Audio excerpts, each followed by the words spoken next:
Started. What is up? I'm ready for another week. What's up with the hair? Yeah, I know. All right. I gotta do this now. No, yeah, it's still there. I've at this point I've just accepted it. But yeah, I'm just gonna keep letting it grow. So let's start off this week with my top pairs, the ones that I'm going to be the most interested in. Very simple, very straightforward. You guys know exactly we called this last week. Pretty much we said the breakouts out of this structure level. We will then wait for the retest of the structure level to then have the push to the upside, retest of 8,500. Do you guys remember this trade from last week? I have somebody that's making the clips. I hope you're on here. So yeah, I already have someone that's created the clips for me. I'm gonna upload them now to the chat. It's literally crazy. Every single week I call a move, easily a move. And at the end of this call, I'm gonna explain exactly what I was saying by like the position trading and all that stuff. But yeah, pretty much caught this perfectly from last week. You guys already know I don't like taking the trade under the area of interest. So I was waiting for the break above the area of interest. Once we broke above the area of interest, we never came back and retested it, broke above this one, never came back and retested it. So I couldn't get into the trade. But what matters is that we got the overall move correct. For this following week, I think we are going to now have a retracement to retest this weekly body and then retest daily structure level just to pretty much create a higher low and continue going to the upside. And the 4 hour kind of is also destined to retest it because we broke above it and then retest it. And then the EMA will hopefully continue to be used for longs. I am not interested in the counter trend trades to the downside. I do think we are at the exact spot where we can have the pullback to the downside. If you notice right here, this is a level of resistance support. So this is a nice area where it could potentially have a push down. If not, it can probably squeeze a little bit higher and come into here before having the push down to the downside before then going to the upside, right? That is NZD CAD. Then we have USD CAD, which I think one of you guys mentioned it last week or it was on the live stream. Weekly retest of this body structure level right here. Daily retesting structure. Daily is bullish. Everything is literally looking perfect, exactly how I wanted to. Let's actually leave that. And then for me on the 4 hour, the 4 hour is bullish as well. If you notice, it went bearish, shifted bearish, and then we then shifted bullish, created the higher low at the area of interest, and we are exactly where I want to take a trade to buy. I am literally ready to pull the trigger on this like right now. The only reason why I don't, it is because it is Sunday. So I'll wait until New York tomorrow because I want to see if we can maybe create a bigger wick so I can kind of put my stop loss under it. But this trade to me is looking A1 ready to go perfect. The 4 hour already has the right shoulder, left head, right shoulder pullback. And if we go down to the 30-minute time frame, if you notice, this had the market shift right here. So we had lower low, lower high, lower low, lower high, lower low. We shifted, and at this higher low, this would have been my entry signal right here perfectly. But we didn't take it because that was Friday when that happened. Luckily, we didn't because now we're avoiding that little bit of a drawdown right now. But I do think we can maybe dip into here a little bit more. If not, all I will be waiting for is this right here. Retest above that. Trades pretty much a buy from that point. So this is actually my number one pair. If that makes sense, type 1. If it doesn't, type 2. Like it looks very, very, very, very clean. Fire, perfect. All right, perfect. A bunch of ones. Perfect, perfect. Yeah, it's literally like an A1 to me. This is my number one pair for the week. Just like how I have it. Fire, bro. Congrats, man. That's what I like to hear. AUD, USD.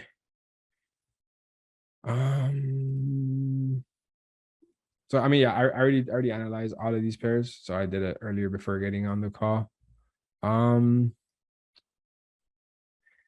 don't really, what was I looking at this one? I mean, I like it.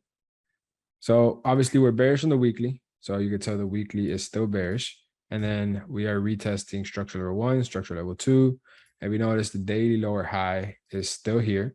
So we can still come into this area of interest 2 of the weekly time frame to obviously have the sell to the downside. And then all we need is for the 4-hour to then go bearish. So when I go over here to the 4-hour, if you notice the 4-hour is creating higher highs and higher lows on its way to that area of interest. So if we look here, we have higher high. If we make it here, then we have, this is our new higher low. So all we do is wait for the break of the 4-hour higher low, wait for the retest structure of the structure, retest of the EMA, retesting off of the area of interest, sell to the downside. Very simple. If we have that, then we will more than likely have a daily bearish engulfing. If we have a daily bearish engulfing, we will then enter on the wick pullback, which is the retest on the 4-hour and all that stuff. If that makes sense, type 1. It doesn't, type 2. Perfect. Can you please check AUDCHF? Just want to see if my analysis would match yours. Okay, I'll check it out. Euro AUD. So if you guys remember from last week, called this as well. Pretty much I said we are at a higher high right now. We have to create a higher low to come back, and it's literally the same exact thing. Like it's the same thing week after week. You guys notice it's boring. You just see the same thing over and over and over and over and over again. So now that we're retesting this structure level right here, well, we're not retesting it just yet, right? So pretty much what we predicted last week is to have the pullback into this level happen perfectly. So now what I do expect is for this weekly candlestick to kind of stall for a little bit. After it stalls, then we will have the push to the upside. This was just kind of a counter trend trade that I called here on the lower time frames. Once we had the shift to structure, caught it, got out a little bit early, could have maybe squeezed a little bit more, but that wouldn't be ideal for me. And I also called these little short trades after it broke and retested under the zone. So pretty much been calling this whole entire move here. I think it still needs, the weekly still needs some rejection to head to the upside. Like if you notice, like before we have a weekly move up, like right now where we just are is literally on the first candlestick of a pullback. We still kind of have to stall and do this a little bit before having to push up. So I feel like we're still early on that move. We still kind of need to pull up here and stall for like 1 or 2 candlesticks before actually having to push to the upside. So I actually just wanted to show you guys this trade. I'm not really that interested in it just because I don't like how the weekly is looking. I do think that we could still have some move to the downside. So it was just more to show you guys from the trades of last week. So we'll put it at the bottom for now. Euro GBP. I don't even know why this is here. What was I looking at this? Yeah, I'm not interested in Euro GBP, so we can actually take that one out. Gold. So this is what I was talking about earlier today in the chat. I'm not sure if all of you guys got a chance to see it, but we literally called this full pullback perfectly to area of interest 1 or area of interest 2. Now we've created a higher high perfectly. I do understand that this moved very fast. Opportunities in here for me weren't any, right? Because my first entry was here at the retest of this structure with the EMA. Never happened. Cool. It's not the end of the world.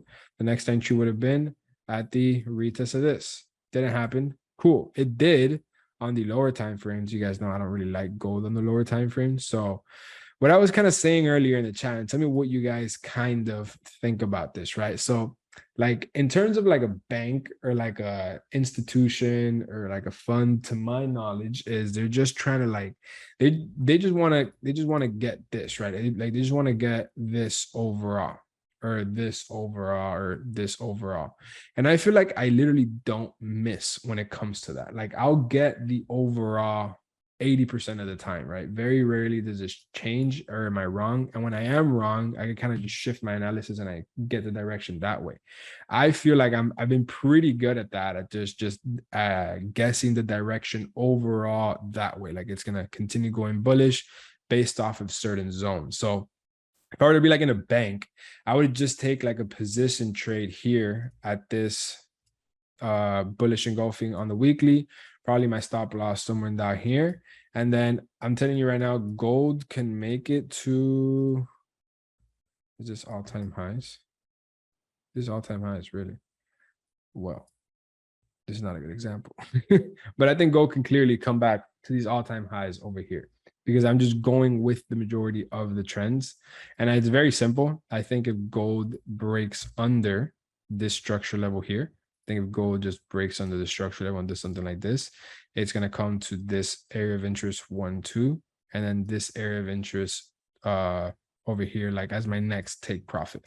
So I'm gonna keep doubling down on this like overall move in one direction and figure out how I can capitalize off of it, because it's like what I realize is I get the overall move right, but I don't enter on the day trades because I want to have all like we try to do with my strategy is just try to do this, try to get this as short as possible so we can get a risk to reward as fast as possible. That's the whole entire point of the strategy. That's literally it. Because you can take this trade here, you can take this trade here, anywhere in the middle, but your stop loss would have been too big. So all the strategy you try to do is just figure out how to get a smaller stop loss so you get a greater risk to reward faster. So I'm going to figure out a way how to capitalize off of these bigger moves, with obviously the risk to reward making sense, and obviously update you guys on that. Gold untradeable now. I mean, you're at the all-time high, right? So I'm good. I mean, if you just like my continuous prediction is just very simple. Just keep it going. Retest, keep it going to the upside. Like there's really nothing else for me that is different than that. But for me, gold, I'm not interested in it. I just wanted to show you guys that what I was trying to explain. So we'll get gold out of the way. And then we have here Euro JPY. Yeah, so Euro JPY, we called it last week as well. You guys remember that we have, so where's my take profit for gold? The structure level. Like it would be, so let's say if I would buy here, if I would buy here, my first take profit would be this previous structure high. If it breaks that, it'd pretty much just be the next structure high, which would be this body right here. I don't want to go based off of the wicks. I want to go based off of the body. So first take profit that I buy here would be this structure point, which would be this one, and then this one. If it breaks above that, then it would be this one. I mean, setting a take profit right to these wicks, it's like you're literally squeezing the shit out of the lemon. Like you're like breaking through it. You're going all the way. The price has never been higher than this. So like, I don't know. I don't want to be that guy to get it all the way at the end. Just my risk tolerance. But yeah, so Euro JPY, we said it last week. We were looking for sales at this area right here. Same exact example. Pretty much predicted the whole entire move. I just couldn't manage to get in on the lower time frames to have a tight stop loss, right? This had a huge move very fast. I wasn't able to get in, but we were right of the overall move. I was expecting for a retest of this structure level to head to the downside. This would have been my first take profit. So literally been calling every single move. I am going to figure out a way though how to start capitalizing off of these moves, even if it's like taking trades off of the weekly. Like bet if I got to put a trade here, put a 200 pip stop loss, and then putting a 500 pip take profit, like that just hit in a week. You get me? Like, I mean, it might be like a huge stop loss, but to also huge take profit, this is all that matters. So if this hits in 3 weeks and I take it on a separate account and it's just 2-3% a month, you do that times 12, you know, you're making 20-30% a year off of just position trades, swing trades that are causing you no stress, that you know they are literally going to make that move. If that, I think I explained it the right way there, right? Because it's not like I'm gonna change my whole entire trading to this. Just put like instead of putting money into those index funds or whatever the banks want to put your money into, you just put it into these type of trades, which they're gonna make it there over time. Like for example, let me see if I can make sense now. Like USD CAD, we know that this is bullish on the weekly, on the monthly. Like this is just bound to make this high up here. Like it's just gonna do it over time, right? So if all you kind of want to risk is like if you think it's gonna make it up here, all you kind of have to do is just risk like 1 or 2% on it. So let's say this would be my profit. I mean, this would be my entry, let's say, right? I'd put my stop loss under here because I think if price breaks under this structure level, I think we could start heading to the downside. So I think if price breaks under here, my trade was completely wrong overall. And then there's pretty much no cap to the upside because this is going to go up over time. So I could just set a separate trade, a separate account to just catch these big moves overall instead of putting it into these weird ass bank funds that they don't even know what the fuck they're doing, honestly. Like I went to go talk to a financial advisor and I was like, dude, no, like you're not making sense right now. So does that make sense? Kind of what I mean with these trades? If it doesn't make sense and I totally sound like an idiot, you guys can totally let me know. I will not take offense to it. Makes perfect sense.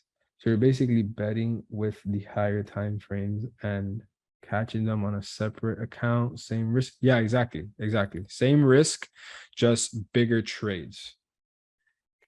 Can we get it for same thing, just higher time frame? Yeah, exactly. Same thing. Yeah, exactly.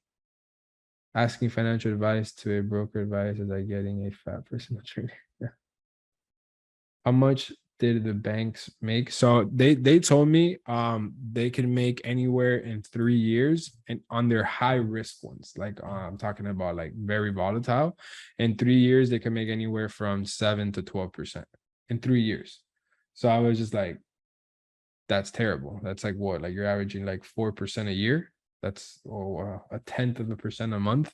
So I literally made absolutely no sense to me. I was like, bro, that like I could just do what I already do, but with the bank mindset in a way. Because they said our minimum investment is 3 years. Like you can pull out whenever, but the most ideal is to have three years. And I'm like, bro, that I just didn't like the sound of it. And right now they were down 30%. They're down overall 30%. So it'll take them like 4 years to come back from the 30%. I'm like, bro, you don't even make sense. But yeah, so for this week, my top three would be USD CAD, NZD CAD, and AUD USD for sales. Euro JPY and Euro AUD were simply just for example purposes. That is it. Yeah, let's go check out the AUD CHF. AUD CHF. We'll take all this off over here. AUD CHF. Oh, it's a fire trade, bro. Congratulations on finding this trade, man. It's a fire trade. So we have here, this is fire trade, man. All right, so we have here 1, 2, 3, 4. Weekly is bearish. And then we can kind of adjust it somewhat like this for the daily to kind of have a little bit of some skin in the game.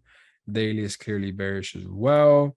And the 4-hour is technically bullish. So this would be the current 4-hour higher low. So pretty much very similar to these other trades up here. This would be the higher low. The most ideal trade you would need is for this higher low to break on this pullback structure right here. You just wait for the shift and then you sell. Does that make sense? This is fire, bro. This is a very great trade. Whoever found this. This is very, very, very, very great trade. Very, very. I'm like, listen to this. I'm gonna even put an alarm here because if this does this, I'll take it with you, man.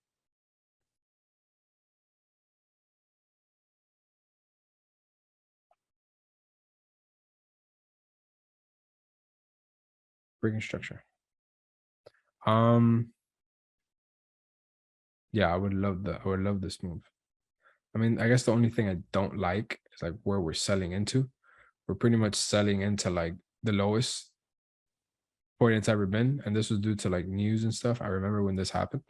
So that's kind of the only thing I don't like. But look, for example, perfect example right here with what I was mentioning with like the position trade. Actually, I'm going to show it with GBP CHF. Maybe this could be a little bit more clear. So GBP CHF, we are at a pretty literally all-time low. We've been stuck under here for 1, 2, 3, 4, 5, 6, 7, 8, almost a year. We've been stuck under this move right here. We know historically, every single time we're above this point right here, 16800, we always bounce up, bounce up, bounce up, bounce up. So for me, it kind of makes sense that the moment we break above this right here, it should just be green light to take a buy to the upside. Because not a day trade, like I don't want to get like a little day trade from here to here. I can just take a big position trade. It's literally what I have right here, big potential position trade. And I'll just take a buy right here. My stop loss can be anywhere under here. And my first take profit could be at this position right here. So this whole entire move to the downside, right? We're obviously on the monthly time frame. all of this is taken about 1 year to move. But imagine this going to the upside could happen in this same quickness right here. So 4 months.